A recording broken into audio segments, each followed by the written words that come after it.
everyone. Welcome to the He's Not Wrong podcast. I'm your host, Chad D, and it has been an eventful few weeks, personally, privately, professionally, as it relates to this podcast.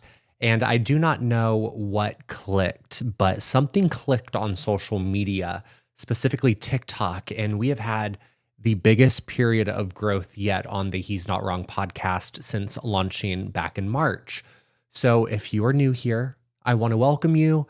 I appreciate all of you for joining and supporting He's Not Wrong and coming over here from TikTok to see what the podcast is all about. For the listeners who aren't active on TikTok, let me give you a quick update. I've been posting a series of clips where I quickly read off from my comprehensive list of things that I'm not wrong about. And I only do that on TikTok because it's quicker content, it's digestible, and these episodes on the podcast give me the ability to dive deeper into the topics that I am not wrong about. But I have decided that I'm going to play part two of my series from my comprehensive list because it was the one that performed the best. So you all can get up to speed with my new listeners. So here we go. I'm about to play the clip. I keep a comprehensive list of things that I'm not wrong about, and so I'm just going to go ahead and get started. Number one, states' rights are just a politically correct form of selective oppression. So if your freedom and your rights are dependent upon your zip code, it's not freedom, it's just legalized discrimination. So that's number one. Number two, romanticizing the grind is just Stockholm syndrome for late-stage capitalism. You're not thriving under pressure, you're just barely surviving, and you're convincing yourself otherwise. Number three, posting every achievement isn't confidence, it's validation addiction. So if you didn't get any engagement, would it still matter to you? So that's number three. Number four, not everyone who triggers you is toxic. Some people are just holding up a mirror in front of you. I'm not going to explain that one. So that was number four. Number five, billionaires are policy failures. In the world's richest country, a billionaire should not be a thing when kids are going hungry and teachers are having to ask for donations to supply necessary resources for their classrooms. Number six, the modern church is just more invested in political control than spiritual leadership. So faith has been weaponized by the powerful to keep the people fearful, distracted, and obedient. Number seven, the phrase "don't politicize tragedy" is something people say when the system worked exactly how it was designed. If you're not talking about politics after a tragedy, you're just ensuring the next one. Number eight, being apolitical is a luxury of the protected. If you can ignore politics, then that means that your rights and your livelihood aren't up for debate. That must feel nice. And the final one, the internet didn't make people dumb, it just made dumb people loud. The loudest voices aren't always the most informed, they just are the ones who post the most. And that is my list of things that I'm not wrong about. Thank you. So as you can see, the format is a bit different from a regular episode if He's Not Wrong. But what I have learned is that I will absolutely start incorporating that comprehensive list of things that I'm not wrong about into my episodes. This podcast, as we all know, is a work in progress. It's evolving, and I reserve the right to update and upgrade as needed, as I have said in episode one, and I think more since then. But anyways, I also want to say this. In part two, you heard me talk about being apolitical is a luxury of the privileged, and I feel very, very strongly that being apolitical is a luxury. So I want to extrapolate on that for a bit, as it will tie into the rest of this episode perfectly. When people say that they don't do politics or they just want to stay out of it, what they're really saying, whether they realize it or not, is that their rights, their livelihood, their safety, their identity, it's never been on the ballot. They've never had to wake up and wonder if a vote that took place while they were at work or asleep could strip them of bodily autonomy, deny them access to healthcare, redefine their marriage, erase their history from textbooks, or put their family in danger. Being apolitical is not a neutral stance. It's a deeply centered one. It's only an option for people who can afford to pretend that policy is just background noise. For the rest of us, politics is personal. It's not just a debate on TV. It's lived reality. It's your rent. It's your medication, your ability to adopt a child, your access to vote, your right to exist as yourself fully and freely without explanation or apology. And the truth is, choosing not to engage doesn't absolve anyone of responsibility because opting out still has consequences. It just means someone else, usually someone louder, more extreme, and less informed, is making those choices for you. Silence is not neutrality. Silence is permission. So yes, I am political.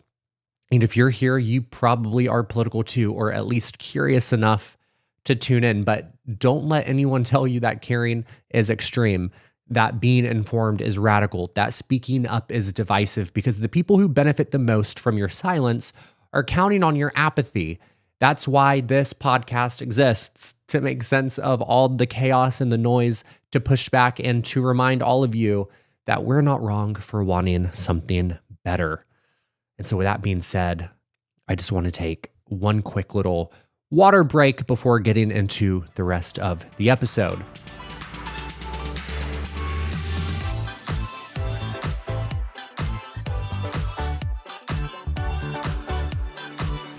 And we're back. After the break, this is usually when I do headlines, but in this episode, they're going to be more topics-based. So we're going to be talking about 4 seemingly separate stories that are all actually part of the same authoritarian structure being built in real time.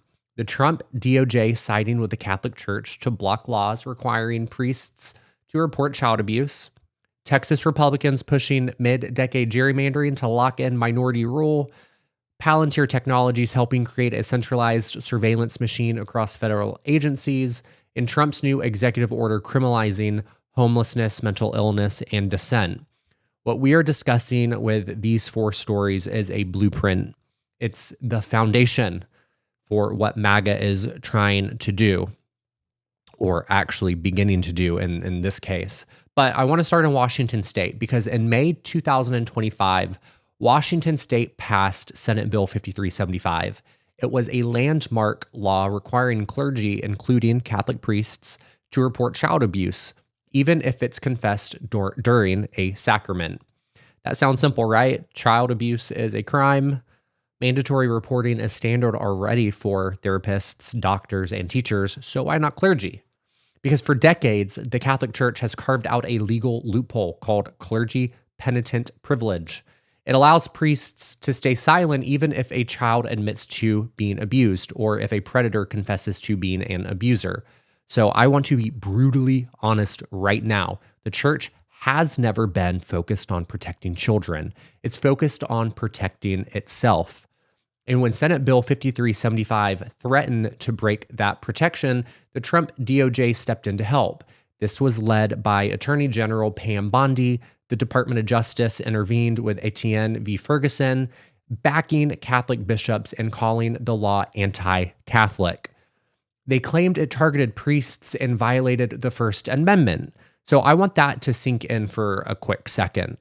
The United States Department of Justice argued that protecting children from abuse violates religious freedom.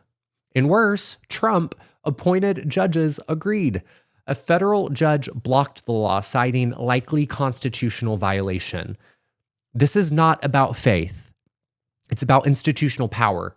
The Catholic Church has spent over $10 million in recent years lobbying against child abuse transparency laws. Just in the Northeast U.S., they fought tooth and nail against expanding the statute of limitations for survivors. They've sued to block reforms in New York, Pennsylvania, Maryland, and now in Washington.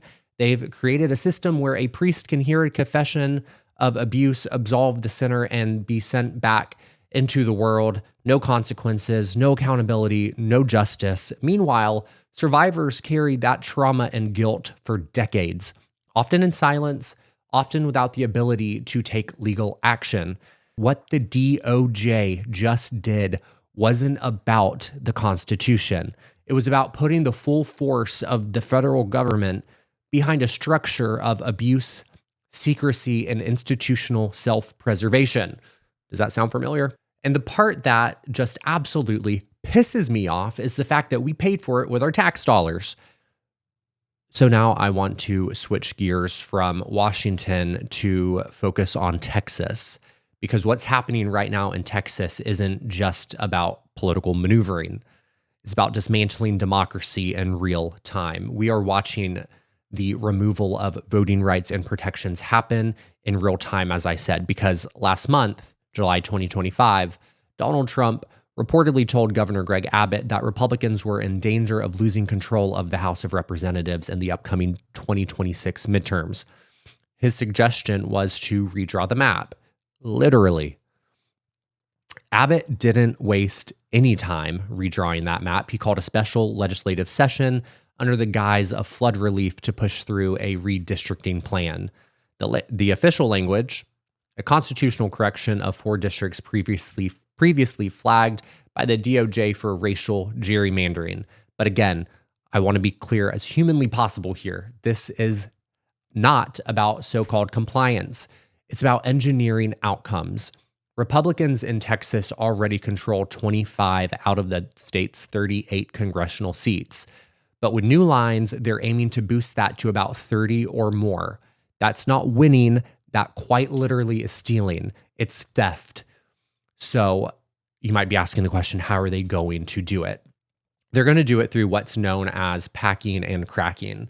Packing means shoving as many Black, Latino, or Democratic-leaning voters as possible into a few districts. That way, their influence is, air quotes, contained. Cracking means slicing the remaining minority and Democratic vote into multiple districts so it can't form a majority anywhere else. This isn't a political theory. It's literally a political practice that they are using right now. They use mapping software that analyzes voting patterns, racial demographics, census data, and election turnout history to surgically redraw the lines for maximum GOP advantage. What they're doing is aggressive and it's radical. And it's being justified by twisting the language of civil rights. Texas Republicans are citing the Voting Rights Act as justification to eliminate multiracial coalition districts. They're saying that these districts violate Section 2 because they rely too much on racial data to create competitive seats. So they're using the civil rights law to dismantle civil rights representation. It's gaslighting at a scale that we have never experienced before. So right now, I just want to take a quick step back and talk about what exactly gerrymandering is, because a lot of people hear the word gerrymandering and they assume it's politics as usual, but it's not, because gerrymandering is the manipulation of electoral district boundaries to give one political party an unfair advantage. It undermines the concept of one person, one vote by pre-rigging outcomes. And as long as it's had an ugly history in America, it's especially had just as long as an ugly history in Texas. In 2003, Congressman Tom DeLay led a mid-decade redistricting campaign that shattered political norms. Back then, the census wasn't even recent. It had been done in 2000, but DeLay decided that Texas needed a new map anyways. When Democrats fled the state to block the vote, DeLay sent law enforcement to track them down, and the redistricting succeeded. The GOP gained multiple House seats, and later the Supreme Court ruled that one of the districts, District 23, violated the Voting Rights Act, but the rest of the map left intact. The damage was done. The precedent was set. Now, in 2025, Texas Republicans are doing the same thing, only with more precision, more legal cover, and with even more Supreme Court justices who have proven themselves to be friendly to this type of strategy. So here's why this is happening all now. Demographics. Between 2010 and 2020, over 95% of Texas's population growth came from communities of color, Latino, Black, Asian American residents. These communities historically have overwhelmingly voted Democratic or progressive, with the exception of this last 2024 election. But there are political theories right now that are being floated around that discuss the impacts of Trump's mass deportations plan and how it will impact those communities when they vote in 2026 in those midterms. So there is a world in which these gerrymandered districts backfire on the GOP, because right now they're banking on them still supporting the Republican Party, which might be a far stretch, but I digress. So back on topic, instead of creating new districts to reflect those changes, Texas's 2021 map added even more majority white GOP districts. And now with the 2026 midterms looming and with Trump back in the White House, the pressure is on to lock in minority rule before voters even show up. So I want us to think about those implications. In a state where the majority of people are people of color, you now have a system where white conservatives disproportionately hold political power, and they're using that power to redraw the lines in a way that they are indefinitely securing their GOP stronghold over the state. And when someone challenges this process, like Democratic congressional candidate Isaiah Martin, who spoke out during a redistricting hearing, they're not just ignored, they're removed. Martin was physically dragged out of the Texas state capitol after objecting to the new maps. The charges were dropped, I will say, but the message was sent. Dissent will not be tolerated. So I'm going to repeat that for those that did not hear what I just said. A Black Democratic candidate was forcibly removed and silenced in a public hearing about a process designed to erase minority voters from political influence. This is not only undemocratic, it is hostile to the very idea of multiracial democracy. The red flag that we all need to be watching for is this: what happens in Texas doesn't stay in Texas. The Republican Party knows that the road to the House majority in DC runs through redistricting. If they can secure a few more guaranteed seats in places like Texas, Florida, and Georgia, they don't need to worry about the popular vote. They don't need to worry about broad appeal. They don't need policies that serve the majority. They just need maps.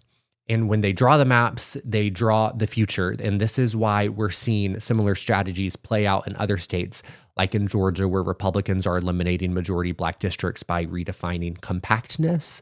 We're seeing it in North Carolina, where the state Supreme Court recently overturned a gerrymandering ruling, greenlighting conservative-friendly maps that lock in control for a decade. And we're seeing it in Alabama, and the current maps are being held up. The current congressional redistricting maps are still being held up in front of courts, and that's being litigated.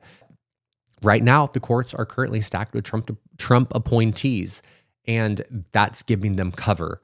The slow erosion of voting rights isn't just happening through voter ID laws or polling place closures. It's happening through cartography.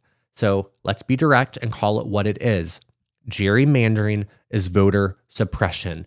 It's not flashy, it's not violent, but it's every bit as effective. It tells all in communities that we've already decided the outcome. Your vote won't change anything. And that message spreads apathy, disillusionment, and silence. It creates a feedback loop where fewer people vote, so districts become less competitive, so fewer resources get spent, so people vote even less. It turns democracy into political theater as if it already isn't that. But the worst part, it's largely legal because the people benefiting from it are the ones who write the rules. Federal legislation like the John Lewis Voting Rights Advancement Act or the Freedom to Vote Act could restrict partisan gerrymandering and restore federal oversight to redistricting, but Republicans in Congress have blocked these bills repeatedly. That means the fight is in the courts, in the state legislatures, and on the ground. Lawsuits, protests, public education campaigns, but you already know how Republicans feel about public education. It also means that we have to treat this issue with the urgency that it deserves. Because if we keep calling this partisan politics instead of what it really is, a systemic theft of representation, we keep losing the very foundation of our political system. What's happening in Texas is not a fluke. It's a template. It's a dry run for how to preserve minority rule in a rapidly changing country. They're not trying to win elections. They're trying to eliminate the need to have them. And if we don't push back and push back hard and relentlessly and publicly, this Texas map will become the map of America's future. Let's take another break.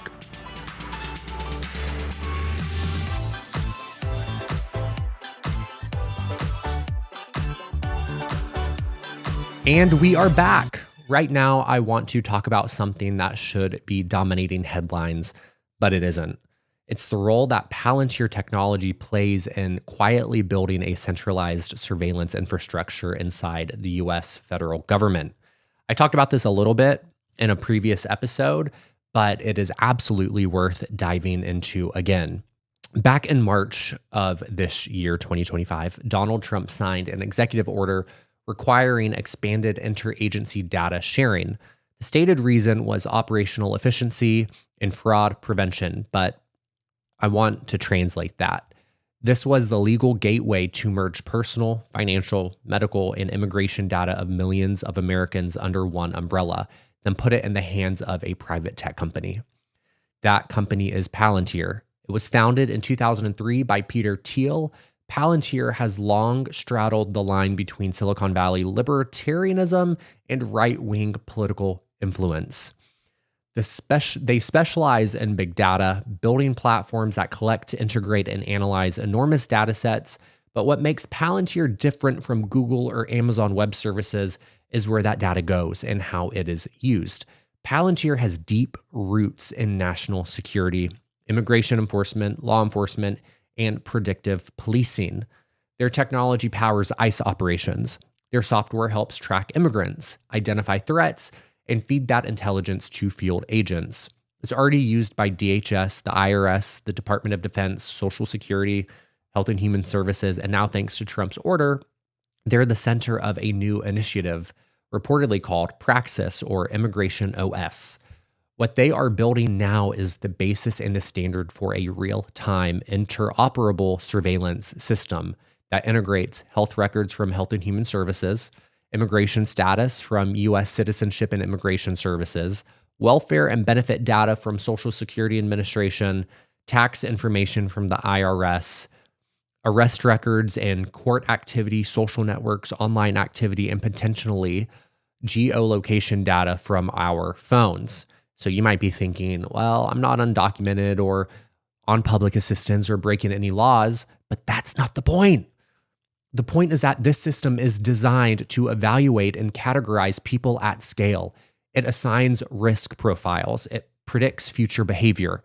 It makes real decisions with real consequences based on algorithmic correlations, not due process. And when predictive software determines who deserves scrutiny, enforcement, or denial of services, it bypasses the Constitution entirely. You don't get a lawyer when a machine flags you. You don't get an appeal when your housing application is quietly denied. You don't even know that you're being profiled. That's the danger. Let's walk through what this system allows in the hands of a government inclined toward authoritarianism. Targeted immigration raids. Palantir can cross-reference immigration databases with local utility bills, school enrollment, or public health records. ICE has used this tech before to plan and execute raids in immigrant communities down to the street level. And now predictive arrests. Law enforcement agencies using Palantir's Gotham platform can identify individuals who haven't committed a crime but who are fitting a risk profile. That includes your location history, social connections, and previous contact with police, even if you weren't charged. So now housing and benefit blacklists.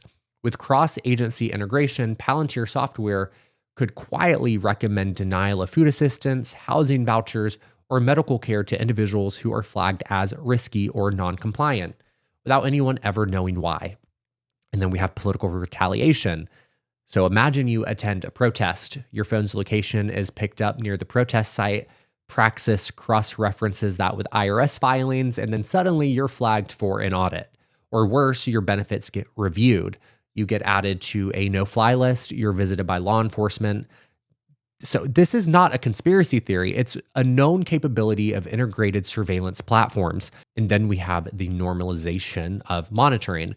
Once these systems are in place, they never go away. They become normalized. The public stops questioning them.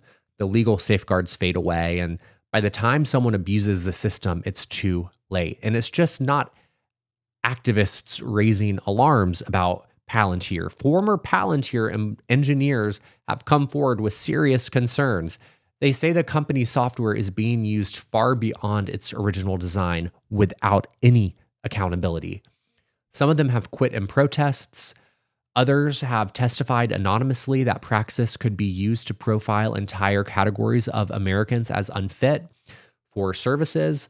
That concern is valid, especially when you realize how this surveillance infrastructure links to Trump's executive order on crime and or urban disorder. That order, we're going to talk about it a little bit more later on in this episode, but that order allows the government to deny aid to those deemed as undeserving. It creates vague categories of public nuances and individuals incapable of self-governance. And Palantir system is the one that could make those determinations. So think about it.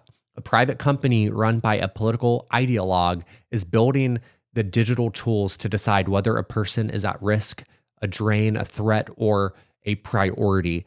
And they're doing it with the data that we didn't even realize that we gave away.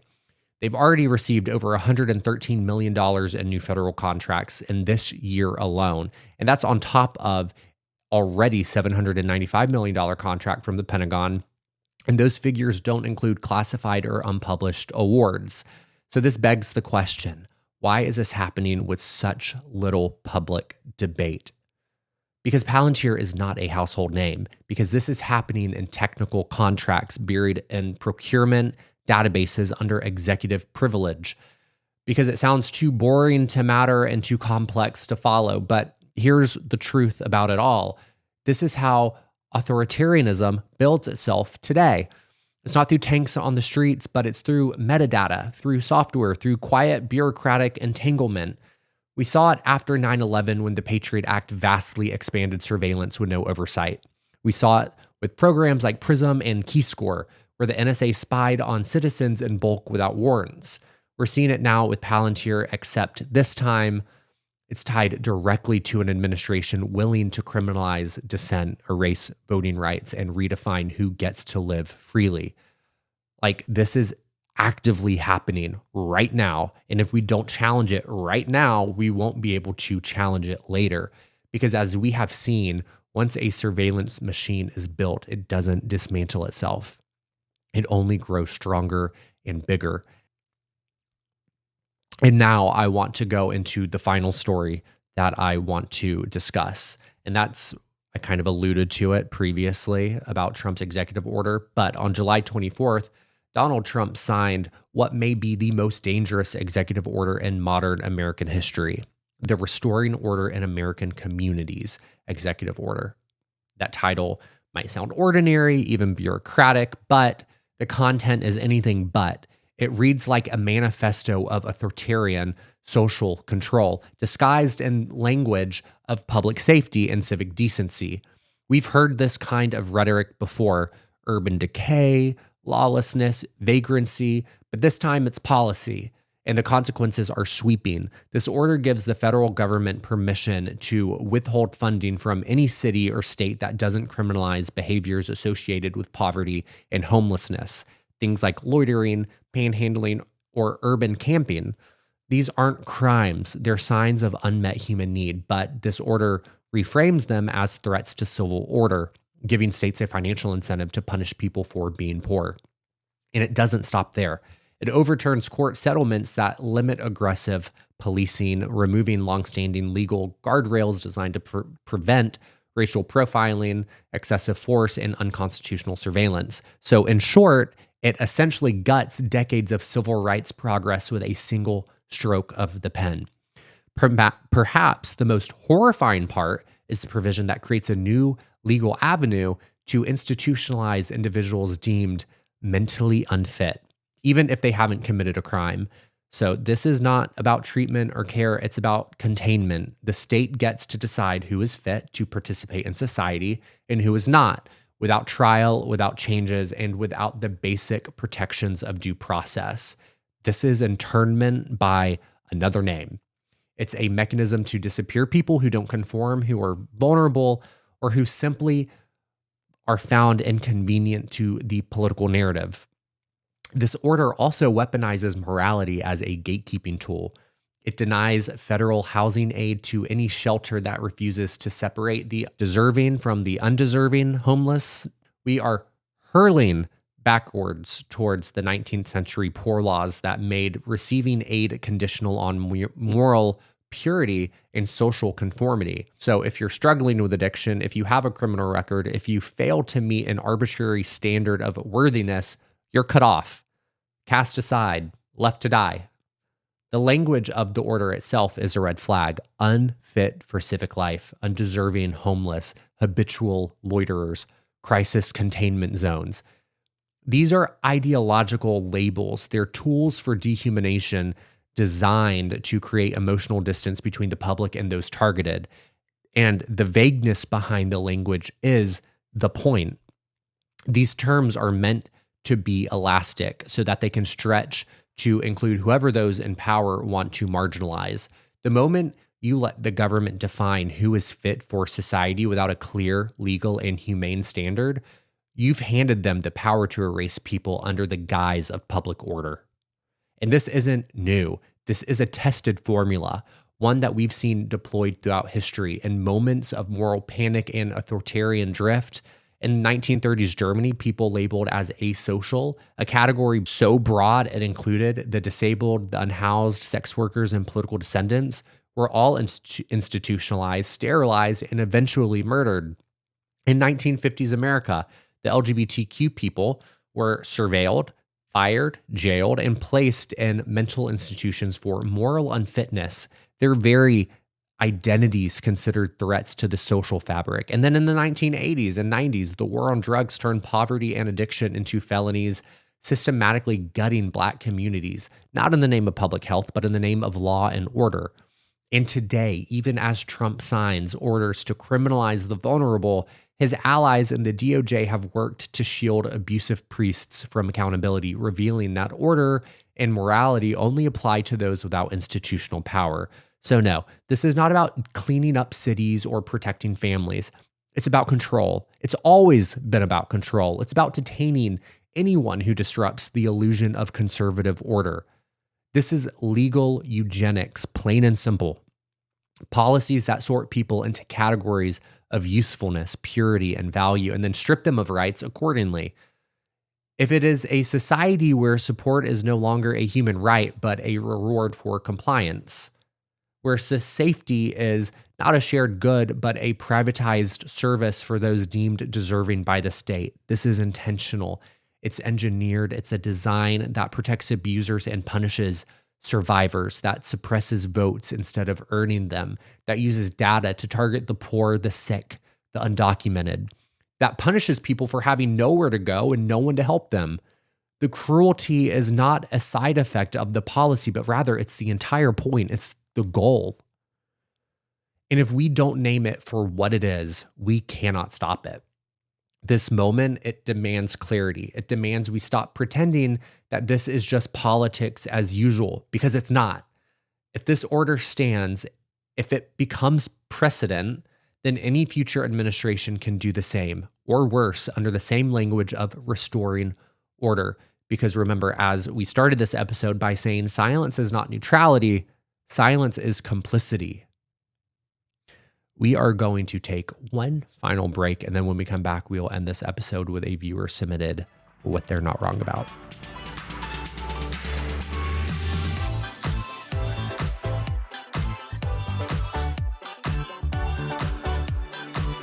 All right, and we're back from the break. This viewer submitted not wrong is actually a live phone call. You might remember from my Pope episode, I had my best friend, Dejar Britton, who was my guest. Well, she has something that she's not wrong about. And so we're going to go ahead and chat with her for a minute about that right now. All right, Dejar, you're on. What are you not wrong about? I am not wrong about the fact that the state of Alabama is its own worst enemy when it comes to progress, but specifically socially and culturally. We want to be thought of as having culture. We want, quote, nice things. But when someone tries to give us those nice things, then we're like, well, why do we have to do that? It's just Alabama. Like, there's a new restaurant coming in Birmingham that put out a dress code that basically was just like, dress up a little, have fun, be snazzy, be jazzy. And yes, the dress code was a little bit of a word salad, but basically it was just like, do more, do a little bit. And people tore it to shreds. They're like, oh, it's so pretentious. What is it? Like, it's Birmingham. I can eat sushi in my sweatpants. Why do I need to dress up? And the thing is, if it were any other city, Atlanta, New York, no one would bat an eye at a dress code that just says, hey, do a little more. But people are like, oh, it's just Birmingham. Why do I have to dress up? We're never going to be better or have anything better if every time someone tries to give us something, we're like, well, we don't need that because we're just Alabama, our own worst enemy, our own worst enemy.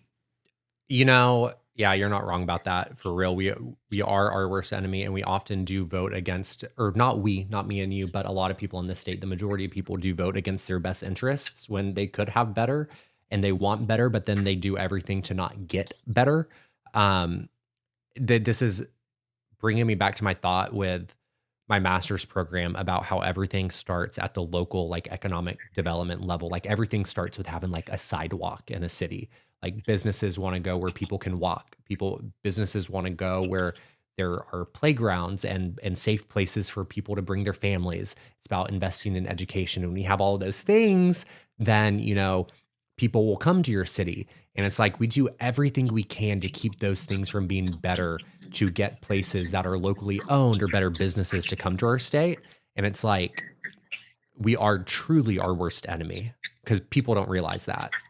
Yeah, we have to go outside of our comfort zone in order to improve. And no one wants to go outside of their comfort zone, whether it's how they vote, who they vote for, what companies they support financially, whether it's putting on real clothes to go out to a restaurant and not your athletic shorts or athletic pants like I'm in right now going to Target. But it's different if you're going to a place. And same thing with voting. Like, we have to vote for the state that we want. We have to vote for the society that we want. But instead, we're like, well, it's just Alabama, so we don't need to do better. We have a long road ahead of us. That's for damn sure. We do. We make it even longer ourselves. Well, Dejar, thank you for sharing what you're not wrong about. I have so many. She'll be back. You couldn't keep me away. All right. And there you have it. We are done with this episode. We have made it to the end. Thank you, Dejara, for allowing me to call you live and share what you were not wrong about. I greatly appreciate that. And if you made it all the way to the end of this episode, I appreciate you. Be sure to go check out my TikToks. It's at He's Not Wrong over on that app. Be a part of the conversation, the fun that we're having over there. If you want to share what you are not wrong about, you can leave me a voice mail at 205-538-3202. That's 205-538-3202. You can call it in. You can text what you're not wrong about to that number. I've had some people text me. Or you can go over to the Instagram account and you can leave me a audio message in the DMs. And that Instagram account is at He's Not Wrong Podcast. So be sure to let me know what you are not wrong about, and I will share it in a future episode. And I hope you enjoyed this one. If you did, please be sure to share it with your friends and family. Go leave a review on Apple Podcasts and Spotify, and I will see you next time.